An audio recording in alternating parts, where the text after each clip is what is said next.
अस्सलाम वालेकुम। मोहम्मद सिद्दीक मिठूर बाबा आला नेकी कंदड़नि खे अहिड़ी तरह बदिलो। पार्ट नंबर पहिरियों। शुक्र एहसान सारा अल्लाह लाइ आहे जेको जहाननि जो पालणहार आहे, रोज़ी ॾींदड़, रहम कंदड़ आहे। फरमाए ऐं मुहम्मद सल्लल्लाहु अलैहि वसल्लम, अमुर ऐं शान इहो आहे त इहो अकेलो महबूद आहे, संदसि को सानी न आहे। अल्लाह पनाह ॾींदड़ बेपरवाह आहे। संदसि वॾाईअ जो शान ही आहे त हर वॾाईअ जी आख़िरी हद संदसि बारगाह ताईं पहुचंदी आहे।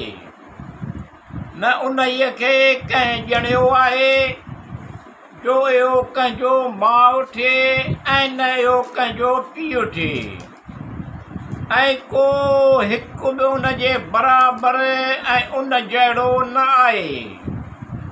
न अॻो हो, न हाण आहे, ऐं न की आईंदा थींदो।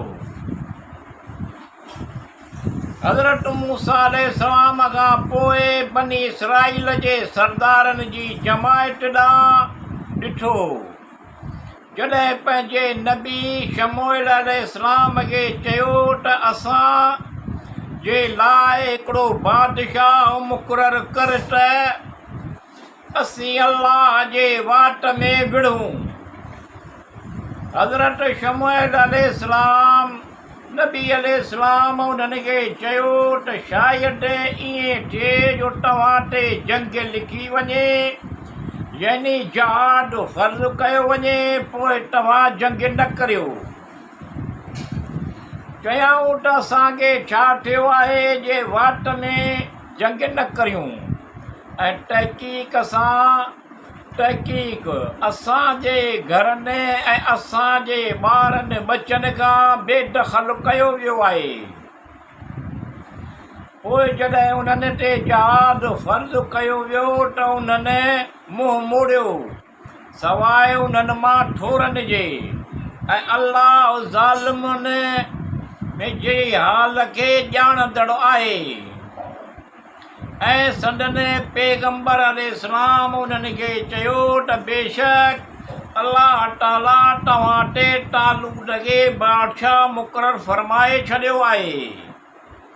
उन्हनि चयो त असां ते उनखे बादशाह कीअं हासिलु थींदी, ऐं असीं उनखां बादशाहीअ जा वधीक हक़दार आहियूं। ऐं खेसि माल जी कुशादगी बि ॾिनी वई आहे। हज़रत शमूएल अलैहिस्सलाम चयो त बेशक अल्लाह खेसि तव्हांजे मथां चूंटे छॾियो आहे, ऐं खेसि इल्मु ऐं जिस्म ऐं तव्हां खां में इल्म ऐं जिस्म तव्हां खां वधायो आहे। ऐं अल्लाह पंहिंजो मुल्क जंहिंखे चाहींदो आहे ॾींदो आहे। अल्लाह ताला कुशादगी रहमत वारो, इल्म वारो आहे। ऐं खेनि संदनि पैगंबर अलैहिस्सलाम चयो त बेशक संदनि बादशाहीअ जी निशानी हीअ आहे त तव्हां वटि ताबूत आणींदो जेका दुश्मन तव्हां खां खसे वियो आहे, जंहिंमें तव्हांजे रब जे तरफ़ां तव्हां लाइ सुकून ऐं मूसा अलैहिस्सलाम जे ख़ानदान ऐं हारून अलैहिस्सलाम जे ख़ानदान जा छॾियल तबरकात पिणु आहिनि,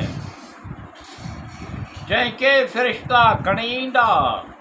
बेशक उन्हीअ में तव्हां लाइ अलबत हिकिड़ी निशानी आहे जॾहिं तव्हां मोमिन आहियो।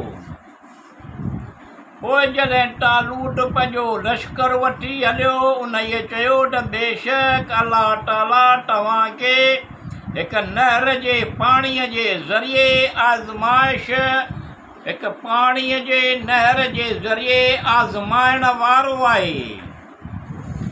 पोइ जंहिं उन्हीअ मां पाणी पीतो इहो मूं मां न आहे, ऐं जंहिं उन्हीअ मां पाणी न पीतो त बेशक इहो मूं मां आहे। मगर जेको पंहिंजे हथ सां हिकु ढुर भरे पीए पोइ